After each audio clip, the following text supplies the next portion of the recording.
Merci pour ta fidélité renouvelée. Merci pour ton amour. Merci pour ta présence, Seigneur, tout au long de cette journée. Et nous voulons te confier cette rencontre. Cette rencontre, Seigneur, pour l'étude de ta parole. Nous te prions, Saint-Esprit, nous t'invoquons. Nous voulons te donner toute la place, Seigneur, afin que tout au long de cette étude, tout au long de, tout au long de cette séance, Seigneur, que tu sois le seul, que tu sois le centre, que tu sois le seul qui nous conduit, que tu sois celui-là qui donne les paroles à chacun, à Yann qui va nous conduire, que tu nous disposes, Seigneur, que tu nous disposes à écouter, que tu nous disposes, Seigneur, à garder la semence qui sera semée dans nos cœurs, dans nos vies ce soir. Nous te confions une fois de plus cette séance, nous te demandons, Seigneur, te demandons ta sagesse, te demandons ton intelligence, afin que tu puisses nous assister, que tu puisses nous aider à comprendre, à comprendre le message caché dans les lignes de ta parole. C'est au nom de ton Fils Jésus-Christ que nous t'avons prié. Amen. Amen, amen, amen. Merci, Amen. Romina. Merci. Bonsoir à tous. Bonsoir. Donc, ce soir, on va partager. Ce sera un peu différent parce que ce soir, ça va se faire en deux temps. Déjà, ce qu'on doit savoir, c'est que ça, c'est notre avant-dernière étude biblique. C'est vrai, je vais revenir sur ça, notre avant-dernière étude biblique avant la rentrée. Donc, ce soir, on va profiter pour faire une étude, une révision de ce qu'on a déjà eu à faire. Et après la révision, on aura encore un partage, parce qu'on ne va pas mettre lors de la révision, on va partager encore sur un thème, le thème d'aujourd'hui, juste quelques minutes. Et la semaine prochaine, on aura une étude biblique spéciale rentrée scolaire, si on peut dire ça comme ça. On aura une étude biblique spéciale rentrée scolaire. Donc, ça, c'est un peu le programme des deux mercredis, c'est quand? C'est même quand on fait l'étude biblique, quand? Des deux jeudis. Les deux jeudis qui nous restent avant la rentrée. Donc, je ne sais pas, comme j'ai dit, on va commencer. Ce sera juste un partage, ce sera juste un échange ce soir, un échange de tout ce qu'on a eu à faire. Et on va se rendre compte que depuis le début de l'année, on se retrouve en train de dire les mêmes choses. Oui, on se retrouve en train de dire les mêmes choses. Je crois vraiment que c'est quand l'année s'y va commencer, la nouvelle année, qu'on va comprendre. On va comprendre pourquoi est-ce que durant pratiquement un an, on n'a pas cessé de dire les mêmes choses. Et une autre parenthèse encore que j'aimerais nous interpeller sur ça, c'est que lorsqu'on est en train d'échanger, lorsqu'on est en train de partager, et quand on partage ce qu'on a reçu, ce qu'on a compris, l'idéal d'abord dans un premier temps, c'est d'être le plus fidèle dans ce qu'on a dit. Ça veut dire quoi? C'est qu'on parle, je sais pas, du salut. Et quand on demande que tu as compris quoi, qu'est-ce que tu peux partager avec nous? Généralement, ce qu'on attend, ce n'est pas ce n'est pas que tu dises, que tu donnes forcément la définition. Ce n'est pas premièrement, voilà, s'il faut dire comme ça, ce n'est pas premièrement que tu as la définition que toi tu as dans ta tête. C'est d'abord que tu parviennes à restituer ce qu'on t'a appris. Parce que Jésus a dit, si vous êtes fidèle dans les petites choses. Donc, c'est un point important en fait dans l'enseignement, de pouvoir d'abord restituer ce que tu as appris. Si tu n'es pas capable de restituer ce que tu as appris, ça veut dire que tu n'as pas bien appris. Donc, c'est aussi ça que je voulais nous interpeller. C'est toujours important d'être assez fidèle dans ce qu'on apprend à tous les niveaux, à tous les niveaux. Donc, sans plus tarder, on va avancer. On va commencer. C'est libre. Ouais, vraiment, c'est vraiment libre. Il n'y a pas un protocole. La personne qui veut parler, parle. La personne qui ne veut pas parler, ne parle pas. Mais comme je dis, après la révision, on va partager maintenant pour le message de ce soir. Dans la parole qui veut la prendre, un rappel général de ce qu'on a déjà eu à faire durant les études bibliques. Vous avez la parole.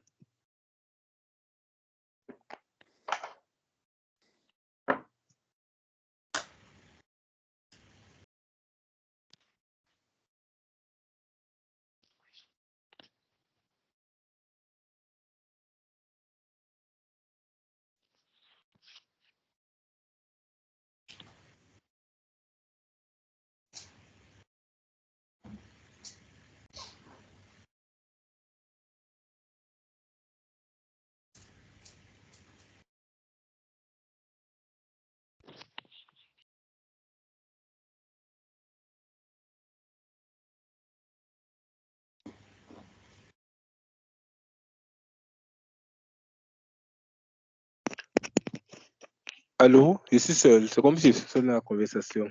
Je parlais de allô, il y a quelqu'un. Oui. Ah, ok. Parce que j'ai vu personne ne parler.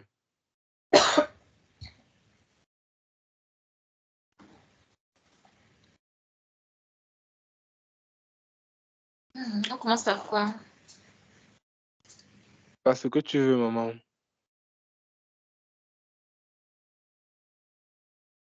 C'est libre. Bon, déjà, la semaine passée, la séance d'hier, on a vu le thème, c'était la vie éternelle. La vie éternelle. euh,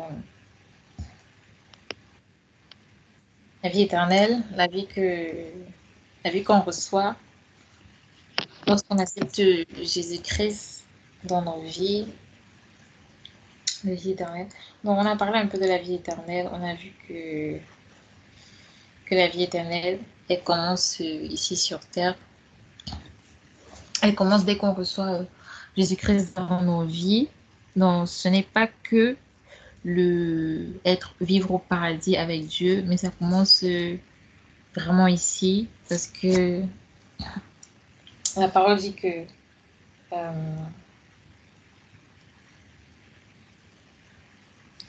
euh, que Jésus-Christ est mort afin que quiconque croit en lui ne périsse point, mais qu'il ait la vie éternelle.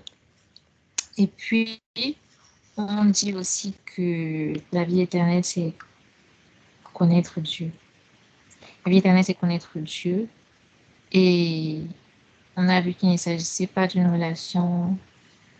Il ne s'agissait pas de le connaître dans le sens intellectuel, mais de connaître Dieu dans le sens de connaître Dieu plus profondément, donc plus intimement. Oui.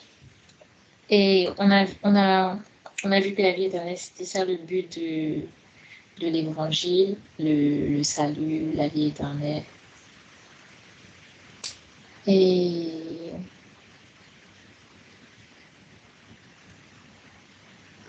oui, c'est un peu ça qu'on a vu la semaine passée.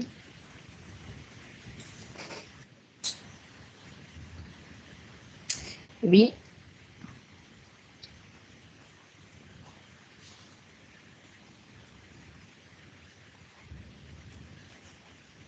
Ok, merci Eliane. Est-ce que notre personne a quelque chose à ajouter? C'est ce qu'on a fait pendant tous les études d'éthique, ça va seulement Eliane. Non, les ai dit la semaine passée. Ok, d'accord.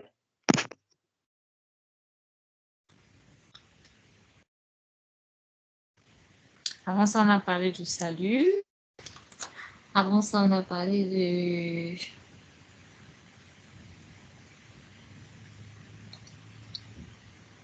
la parole de Dieu. Pourquoi faire confiance en la parole de Dieu? Et je crois que c'était tout. Hein. D'accord. Merci Eliane. Merci. Je ne sais pas si quelqu'un a quelque chose à ajouter.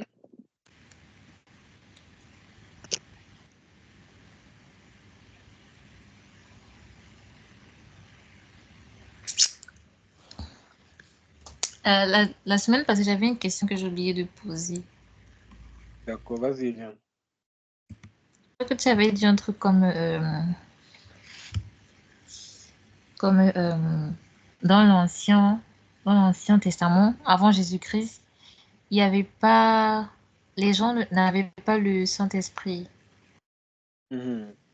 Et que c'est juste quand Jésus est monté au ciel, avant qu'il a dit il va nous envoyer le Saint-Esprit et tout et tout. Mais il y a des versets, enfin,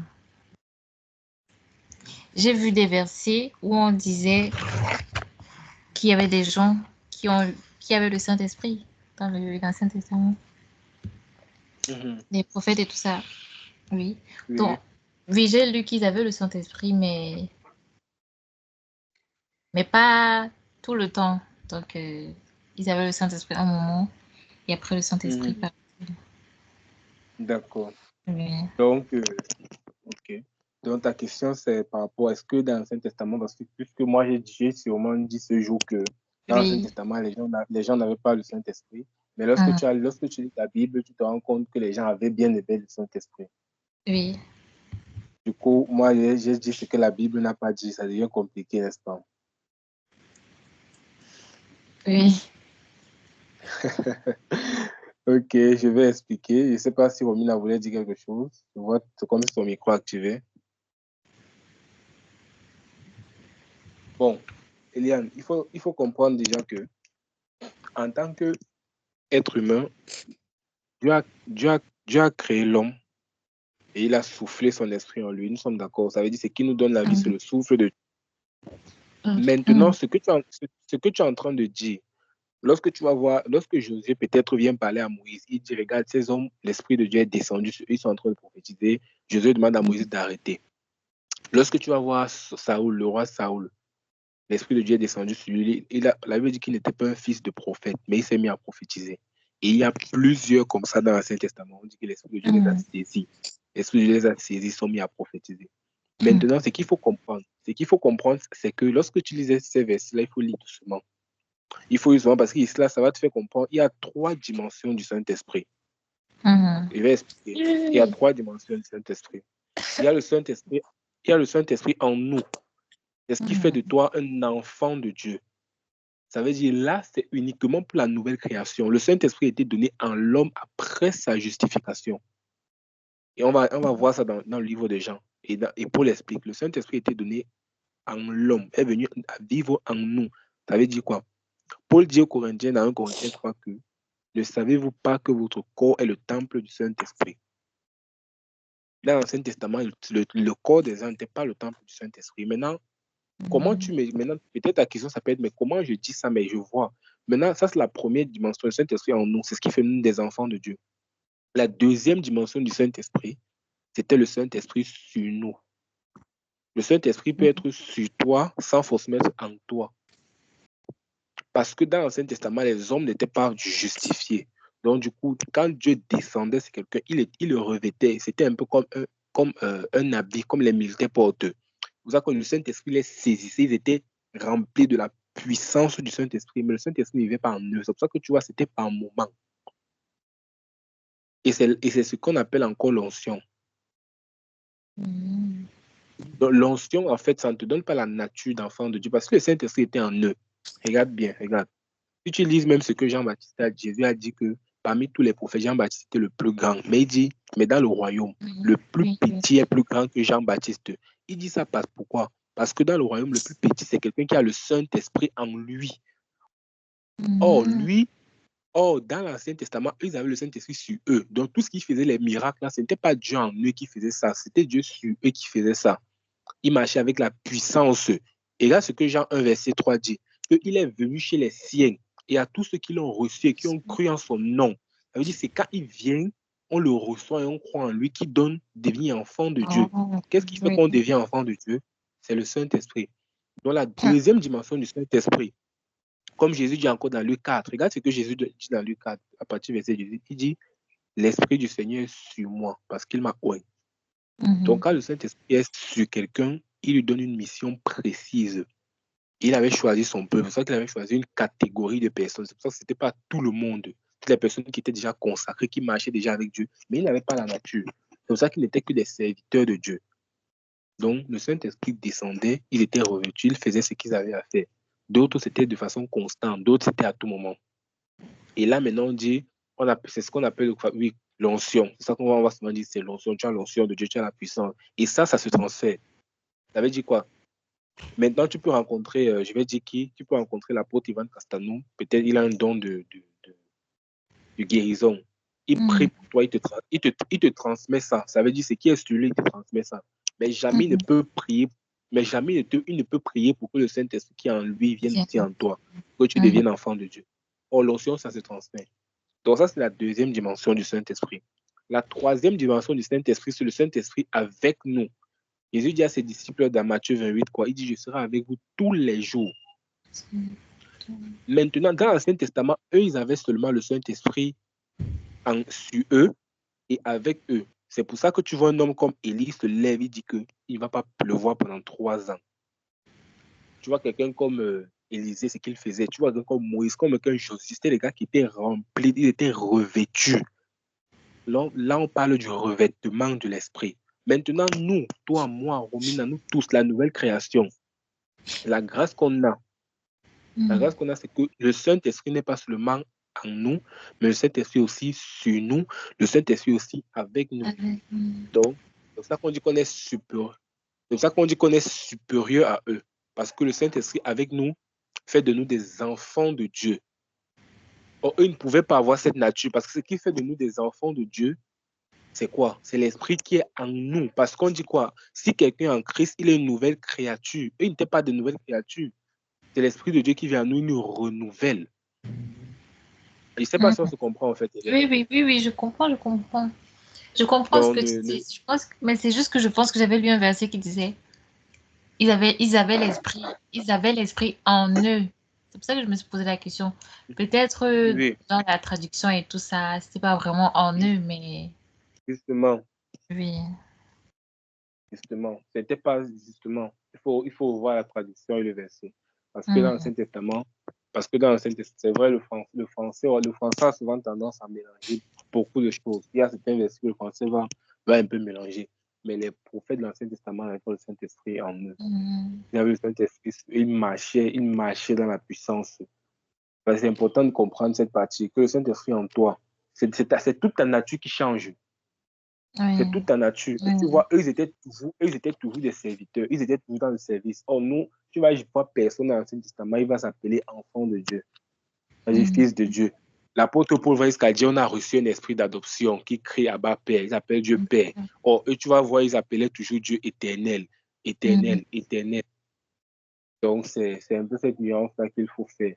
Mais nous, Mhm. on a cette grâce-là on a ce même Saint-Esprit-là qui nous revêt complètement comme Jésus. Parce qu'il faut savoir, c'est aussi important de comprendre ça. Regarde, là, tu es en train de vouloir comprendre quelque part qu'on n'était pas censé. La Bible dit que lorsqu'un pécheur se repent, n'est-ce pas, Mhm. Mhm. il y a de la joie au ciel. Tu sais pourquoi il y a de la joie au ciel? Parce qu'un homme sur la terre, Oui. est né de l'Esprit de Dieu. Parce qu'un homme sur la terre est né de l'Esprit de Dieu. Et c'est pour ça que les anges sont fiers. Maintenant, la première personne, pour encore te faire comprendre pourquoi les prophètes n'avaient pas, la première personne qui est née de l'Esprit de Dieu, c'est Jésus-Christ. Ça veut dire c'est lui qui est venu et qui a marqué une nouvelle ère. C'est pour ça qu'à sa naissance, les mages ont vu les anges qui étaient en train de chanter au ciel. Parce qu'un homme sur la terre, ça veut dire quoi? Chaque fois qu'un homme sur la terre est né de l'esprit de Dieu en lui, il est né étant enfant de Dieu. Les anges chantent toujours au ciel. Donc Jésus, c'est le premier à inaugurer cela. Et maintenant, tous ceux qui croient en lui, qui croient en son œuvre, reçoivent la même nature que lui, c'est-à-dire la nature d'enfant de Dieu. C'est pour ça que tu vas voir même toutes les apparitions de Jésus dans la Bible, dans l'Ancien Testament, dans tous les livres de l'Ancien Testament, on parle de Jésus déjà. Toutes ces apparitions, il n'apparaissait pas trop en tant que fils de Dieu, malgré qu'il était déjà, il venait, il faisait un truc précis, pas, il fait un truc précis, pas, il fait un truc précis, pas. Mais le Jésus né avec l'Esprit de Dieu, il commence là dans lui de Matthieu, les évangiles, pour marquer une nouvelle ère. Donc c'est le premier même qui est né de l'Esprit de Dieu, Jésus-Christ. C'est ça qu'il avait dit pour qu'il soit premier en toutes choses. Donc, il n'y a pas eu quelqu'un, c'est vrai, il y a eu des hommes peut-être qui ont marché déjà dans la grâce malgré les Ancien Testament, mais avoir l'Esprit de Dieu en eux, c'est des enfants. Tu vois, il dit quoi? Il dit que Abraham, il appelle Abraham mon ami. On dit Moïse était l'homme proche de Dieu. On dit que David était l'homme selon le cœur de Dieu. Tu vois, ce sont des belles appellations. Mais aucun d'eux ne dit enfant. Ça veut dire, malgré toutes les proximités, aucun d'eux même, on ne dit épouse. On ne dit même, malgré toute la proximité qu'il pouvait avoir, on va te dire mon ami fidèle, oui, tout ça, l'homme dans mon cœur. Mais nous, on dit enfant. Ça, en fait, pour te dire en fait, que ça a une grande importance, en fait. C'est une grande importance, ce thème-là. Donc, c'est ce que je peux apporter comme réponse. Je ne sais pas si Romina a quelque chose à ajouter.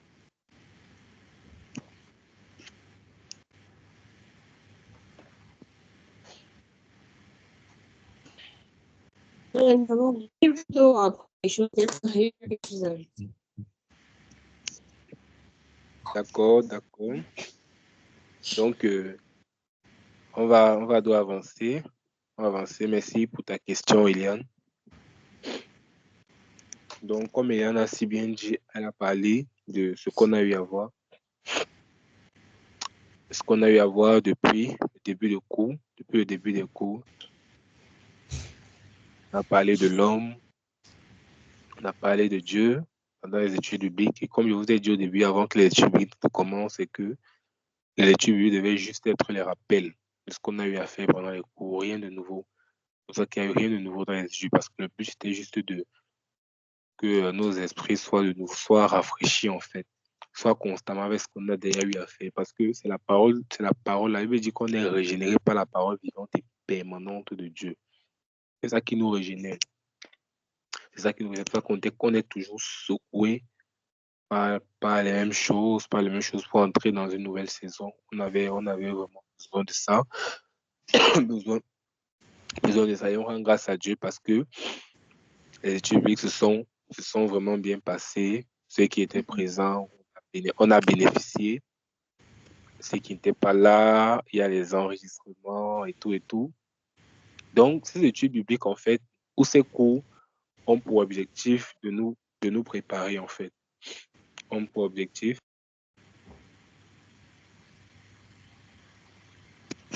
de nous préparer à ce qui nous attend.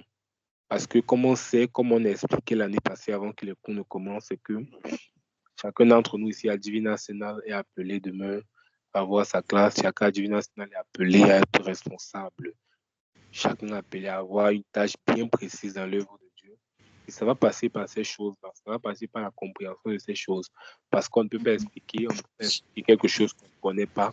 On ne peut pas expliquer quelque chose qu'on n'a pas vécu. On ne peut pas expliquer quelque chose que nous-mêmes, on n'a pas vraiment expérimenté. C'est pour ça qu'avant toute chose, c'est toujours important d'expérimenter. Donc, durant ces études bibliques, on a parlé de Dieu. On est revenu encore sur Dieu. Dieu qui est le créateur de toutes choses. Dieu qui a fait. Dieu qui a fait le ciel. Dieu qui a fait la terre. On a présenté comment c'était dans le ciel avant la chute. On a présenté la hiérarchie céleste. Et une chose importante encore qu'on s'est dit, c'est que la définition que les gens auront de Dieu, c'est la définition qu'ils verront manifester enfin avec toi. Ça veut dire, si toi, en tant qu'enfant de Dieu, chaque jour, tu dis que Dieu est amour, mais il y a des orphelins, tu ne les aides pas, les gens ne verront pas que Dieu est amour. C'est ce que toi, tu dis. Excusez-moi, s'il vous plaît, tout me dérange un peu. C'est ce que toi, tu dis. C'est ça que les autres vont voir. C'est-à-dire, ce que toi tu dis, ça ne compte pas. C'est ce que toi tu vas faire autant pour moi que les autres vont voir. Et il est important de savoir que vraiment pour cette année, c'est que la délivrance de plusieurs personnes dépend de notre sérieux avec Dieu. La délivrance de plusieurs personnes dépend de notre sérieux avec Dieu. Et pourquoi on insiste toujours dans l'enseignement? Je vais dire pourquoi. Lorsque nous avons commencé les cours, et je demandais toujours à tonton Franck que ça dès 2019, 2020, pourquoi tu enseignes toujours, tu enseignes, surtout que j'écoutais beaucoup de personnes, je suivais vraiment beaucoup de prédicateurs, beaucoup d'autres pères. Il y a certaines choses que j'avais besoin, entre guillemets, je disais que non, il faut aussi qu'on parle un peu des choses comme de la puissance et tout ça, c'est important. Et il disait toujours, si ton cœur n'est pas préparé, si tu reçois ça, ça va te détruire. Si ton cœur n'est pas préparé, il y a un niveau où Dieu ne peut pas t'utiliser. Et c'est bien plus tard que j'ai compris ça. Donc c'est pour ça que c'est important qu'on fait d'abord à soi certaines vérités. Un homme, un chrétien, un enfant de Dieu qui est rempli d'esprit, qui a l'onction, qui manifeste l'onction, mais que le cœur n'est pas touché, c'est un danger pour la société. L'évangéliste Jacques Amesa disait que tu es rempli de l'onction, tu fais tomber les gens à l'église. Imagine un peu, tu marches et dehors, quelqu'un t'énerve. Tu vas faire tomber tout le quartier. Et dit comme ça peut peut-être faire rire. Quelqu'un m'a dit que, mais comment? Mais c'est possible. Regardez seulement dans la Bible le prophète Élisée. C'était l'un des prophètes les plus colériques qui existent. C'est-à-dire, il passe comme les enfants passent, on l'insulte, il est maudit. Il était rempli de l'onction. Ça veut dire qu'il manifestait la puissance de Dieu. Mais son cœur n'était pas transformé. Ça veut dire quoi? Si tu es rempli d'onction, mais ton cœur n'est pas encore transformé, tu auras un problème. Et on voit même ça avec les disciples. Et je ne sais plus dans quelle ville ils partaient avec Jésus, on les a chassés. Jean s'arrête et dit que Seigneur, envoyons le feu. Pourquoi il a dit ça? Ils étaient vraiment capables d'envoyer le feu. Hein. Faut pas, ils étaient capables. Jésus a fait comprendre que les gars, c'est pas ça. Moi, il ne vous a pas appris ça. Pour dire en fait qu'une personne qui est remplie de l'onction, qui est remplie de la puissance, mais le cœur n'est pas transformé, tu seras seulement un danger pour les autres. Tu seras seulement un danger. C'est pour ça qu'avant de rechercher la puissance, parce que ce qui fait des chrétiens équilibrés, c'est qu'on marche à la fois dans la sanctification, mais aussi dans la manifestation des dons. C'est l'équilibre des deux. Si on marche seulement dans la sanctification et tout, dans la parole, mais on ne manifeste pas les dons, on sera déséquilibré dans tous les cas. Parce que la parole, ça nous fortifie, mais il faut aussi les dons pour les autres. Parce que Dieu nous a appelés à servir les autres, à être utiles pour les autres. C'est pour ça qu'on insiste, en fait, tu sais, genre d'enseignement, pour faire asseoir ces vérités. Donc, il y a un Dieu qui a tout créé, qui a créé le ciel et la terre, qui a créé l'homme, qui a donné la domination à l'homme. J'aime beaucoup cette phrase. Il a donné la domination à l'homme. Mais après la chute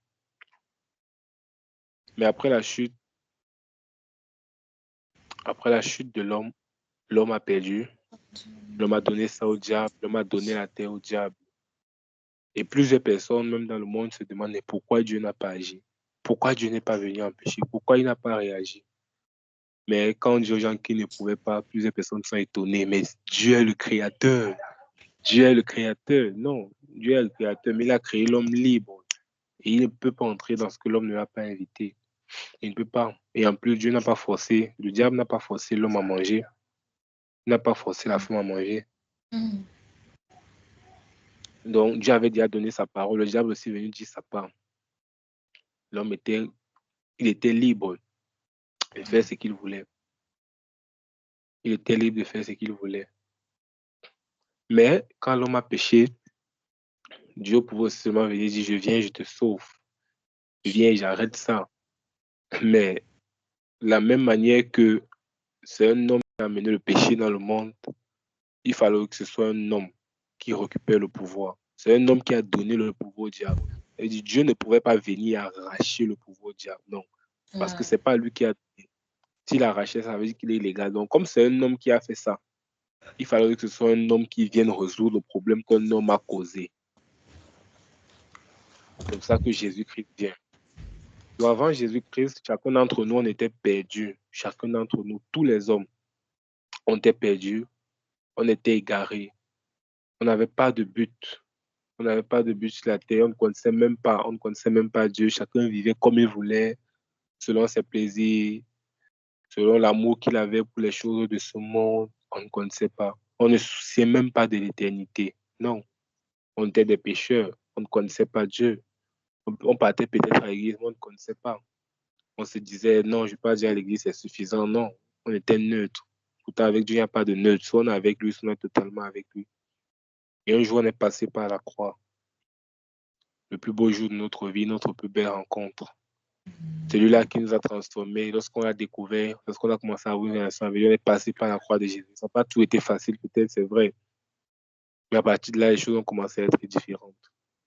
Les choses ont commencé à être différentes. Lorsque nous sommes entrés dans cette nouvelle vie, on est passé par le salut. Et là, le but a changé. On a commencé à s'accrocher à Dieu, on a commencé à le connaître, on a commencé à vouloir son cœur. On n'est pas parfait, on n'a pas été parfait, non, mais on a commencé à vouloir rechercher cette perfection au travers de lui. Parce que ce que Dieu veut, c'est qu'on porte du fruit, c'est qu'on entre dans notre appel. Et notre fondement, en fait, notre fondement, c'est Dieu, notre fondement, c'est notre salut. C'est une des choses qu'on va parler aujourd'hui. Notre fondement, c'est Dieu. Notre fondement, c'est notre salut. Je veux dire, si à partir du moment où on ne prêche pas le salut, on ne parle pas de la parole de Dieu, on ne parle de rien. Si on se retrouve, on ne parle pas de Dieu, on ne parle pas de la fondation qui est Jésus-Christ, on ne parle de rien. Parce que c'est la pierre angulaire. C'est la pierre que les bâtisseurs ont rejetée. C'est elle qui est devenue la pierre de l'angle. Donc, ma croissance spirituelle va dépendre de la manière que je vois Dieu. Ma multiplication va dépendre de la manière dont je vois Dieu. Ça va dépendre de ça. C'est pour ça que je ne dois pas seulement changer de façon extérieure. C'est pour ça que Dieu veut que je change de manière intérieure. Mon système de pensée doit changer.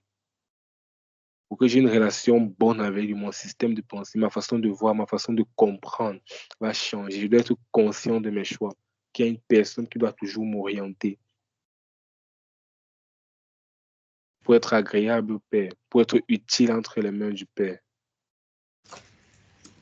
C'est ça l'espoir.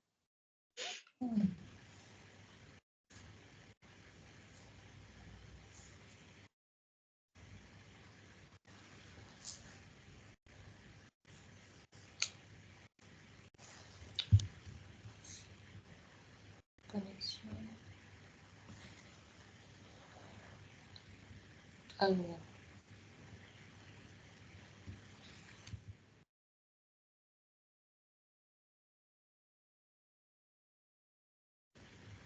Oui, Hélène.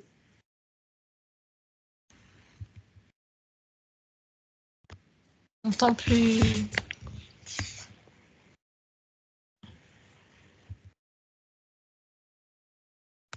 Ok, il y en a eu un problème de connexion.